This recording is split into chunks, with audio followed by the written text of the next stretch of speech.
Hello everyone, I am Jayananda Prabhas. Today, let us discuss about OOPS. Definitely, exclamation word అయితే కాదు. Then, మన programming terms లో OOPS elaborates to Object Oriented Programming System. Full form అయితే తెలిసింది, but what does it exactly mean? The name says it all కదా. ఆబ్జెక్ట్స్ని use చేసుకొని చేసే ప్రోగ్రామింగే object oriented programming. ఆ ప్రోగ్రామ్ని యూజ్ చేసుకొని బిల్డ్ చేసే సిస్టమ్స్నే ఆబ్జెక్ట్ ఓరియంటెడ్ ప్రోగ్రామింగ్ సిస్టమ్స్ అంటారు. ఆబ్జెక్ట్ ఓరియంటెడ్ ప్రోగ్రామింగ్ సిస్టమ్స్ అంటే ఏదో ఫార్మల్ వర్డ్ కాదు, అది ఇన్ఫార్మల్గా యూజ్ చేస్తారు. It's not in formal terms అని చెప్తున్నా. సో ఇప్పటికైతే we have a clarity that ops అనేది ఒక ప్రోగ్రామింగ్ లాంగ్వేజ్ అయితే కాదు. This is a concept that which we will implement this with object oriented programming languages like Python, Java, C++ and C#. This is language independent, DSA lage, but it is limited only to object oriented programming languages. Obviously C తో అయితే చేయలేం కదా. మరి objects అంటే programming టర్మ్స్లో ఏంటి? Objects అంటే real టర్మ్స్లో a meaning ఉందో programming టర్మ్స్లో కూడా అంతే. రియల్ లైఫ్ ఆబ్జెక్ట్స్ అంటే లెట్స్ సే ఒక కార్ ఉంది, దానికి ఒక కలర్ ఉంటుంది, మైలేజ్ ఉంటుంది, పికప్ ఉంటుంది, లెట్స్ సే సీసీ. ఇవన్నీ దాని ప్రాపర్టీస్. ఈ ప్రాపర్టీస్ అన్నీ మన ప్రోగ్రామింగ్ టర్మ్స్లో యాట్రిబ్యూట్స్ అంటాం అనమాట. అండ్ ఇప్పుడు ఈ కార్ కలర్ ఉంది కదా, అది దాని యాట్రిబ్యూట్. అది ఏం కలర్లో ఉందో అది దాని function. Let's say car red కలర్లో ఉంది, ఆ కలర్ అనేది దాని యాట్రిబ్యూట్ అయితే ఆ రెడ్ అనేది ఆ కార్ కలర్కున్న ఫంక్షన్ అనమాట. అసలు చాలా సింపుల్గా ఉంది కదా ఇది, బట్ గ్రాడ్యువల్గా కాంప్లెక్స్ ఎగ్జాంపుల్స్ కూడా అర్థం చేసుకుందాం. బట్ అట్ ఫస్ట్ అసలు ఈ ఆబ్జెక్ట్స్ అనే కాన్సెప్ట్ ఎందుకు వచ్చింది? Listen to this as a story, చాలా ఇంట్రెస్టింగ్ ఉంటుంది. ప్రోగ్రామింగ్ బిగిన్ అయిన స్టార్టింగ్ డేస్లో there are only primitive data types. అసలు ఈ ఆబ్జెక్ట్స్ అనే కాన్సెప్టే లేదు. స్టార్టింగ్ డేస్లో ప్రోగ్రామ్స్ అనేవి చాలా సింపుల్గా ఉండేవి కాబట్టి primitive data types are enough, సరిపోయేవి అప్పట్లో ఉండే ప్రోగ్రామింగ్కి. కానీ nowadays programs are more complicated and complex due to our real life, daily life use cases. So ఈ ప్రోగ్రామర్స్ అందరూ కూర్చొని ఒక డిస్కషన్ పెట్టుకున్నారు అనమాట. ఫైనల్గా ఒక డెసిషన్కి వచ్చారు. ఏంటంటే ఈ సిమిలర్గా ఉన్న డేటా టైప్స్ అన్నిటినీ కంబైన్ చేసి యూజ్ చేయడం స్టార్ట్ చేశారు. ఆ కాంబినేషన్నే ఆబ్జెక్ట్స్ అంటారనమాట. ఇదంతా 1962 నుంచి 1967 మధ్యలో జరిగింది. And that is the start of object oriented programming. Okay, నా ఇప్పుడు ఒక రియల్ ప్రోగ్రామింగ్ ఎగ్జాంపుల్తో చూద్దాం. సో లెట్స్ సే మనం ఒక చెస్ గేమ్ తీసుకుందాం. ఫోన్లో ఆడతాం కదా, ఫోన్ ఆర్ కంప్యూటర్ సంథింగ్. అందులో హార్స్ ఉంటుంది కదా, horse or night. So let's take horse.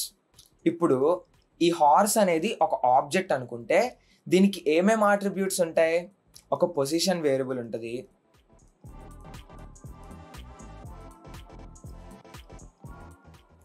And ఒక కలర్ ఉంటుంది, అండ్ క్యాప్చర్డ్ బూలియన్ అంటే వేరే పీస్ వల్ల దీనికి హామ్ ఉందా లేదా అని ట్రూ ఆర్ ఫాల్స్ అనమాట. సో ఇప్పుడు దీన్ని చూస్తుంటే ఏం గుర్తొస్తుంది? స్ట్రక్చర్ కదా. So let's say struct horse, పొజిషన్కి ఏ డేటా టైప్? ఇంట్ పొజిషన్. కలర్ ఏ డేటా టైప్? క్యారెక్టర్ అరే, స్ట్రింగ్ కదా. Let's say 10. సో ఇప్పుడు క్యాప్చర్డ్ అనేది ఏ డేటా టైప్? బూలియన్. సో ఇప్పుడు స్ట్రక్చర్లో హార్స్ పెట్టేసాం, దాని ఆట్రిబ్యూట్స్ డిఫైన్ చేస్తాం, ఫంక్షన్స్ అది ఇంటెక్ తీసుకుంటాం, అయిపోయింది. ఇది ఆబ్జెక్టా? కాదు, ఇలా రాస్తాం కదా. మరి ఆబ్జెక్ట్ యూజ్ ఏముంది? ఇప్పుడు చెస్ గేమ్లో హార్స్ అంటే ఒక హార్స్ ఉంటుంది కదా, 2 బ్లాక్ హార్సులు ఉంటాయి అండ్ 2 వైట్ హార్సులు ఉంటాయి, అండ్ ఒక్కొక్క హార్సు ఒక్కొక్క సైడ్లో ఉంటుంది. అన్నిటికీ ప్రాపర్టీస్ సరిపోవు, అన్నిటికీ యాట్రిబ్యూట్స్ సరిపోవు. అఫ్కోర్స్ ఇప్పుడు స్ట్రక్ట్ హార్స్ అని డిఫైన్ చేసి హార్స్ 1, హార్స్ 2 ఇలా పెట్టి ఈ రెండింటికి సపరేట్ ఫంక్షన్స్ అయితే రాయలేం కదా. అండ్ ఈవెన్ ఇందులో మనం కింద వేరియబుల్స్లా డిక్లేర్ చేసుకున్నా సరే అన్ని ఫంక్షన్స్ రాసి చాలా మెస్సీ అవుతుంది. And even it won't work in this case C లాంగ్వేజ్లో.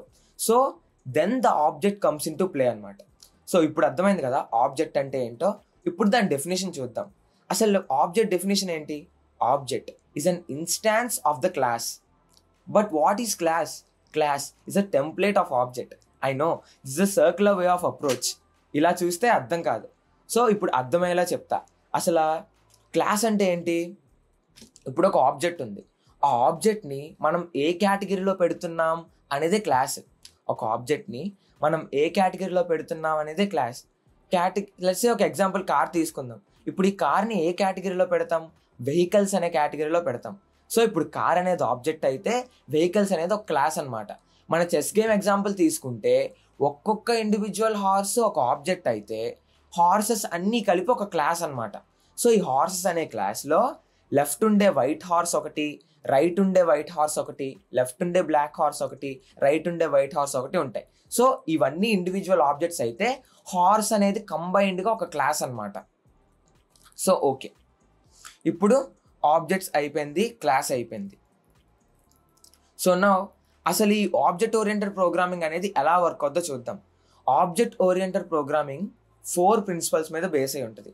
Encapsulation, abstraction, inheritance and polymorphism.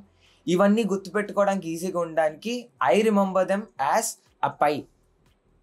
APIE. ఇందులో ఒక్కొక్క లెటర్ ఒక్కొక్క వర్డ్ని రిప్రజెంట్ చేస్తుంది. ఒక్కొక్క కాన్సెప్ట్ని రిప్రజెంట్ చేస్తుంది. ఈజీగా ఉండడానికి ఇలా గుర్తుపెట్టుకున్నాను అనమాట. So at last OOP concept అంటే ఏంటి? It helps programmers to create complex programs by grouping related data and functions together. And this is the introduction of complete OOP concept. ఈ టాపిక్స్ అన్నీ నేను కూడా ఇంటర్నెట్ నుంచి ఆర్ క్లాస్లో చెప్పింది విని నాకు అర్థమైన విధంగా ఎక్స్ప్లెయిన్ చేయడానికి ట్రై చేస్తున్నా. సో ఏమన్నా మిస్టేక్స్ ఉన్నా లేకపోతే మోడిఫికేషన్స్ ఉన్నా feel free to share it in the comments. And ఈ ఒక్కొక్క ప్రిన్సిపల్ని నెక్స్ట్ వీడియోస్లో చూద్దాం. Until then bye.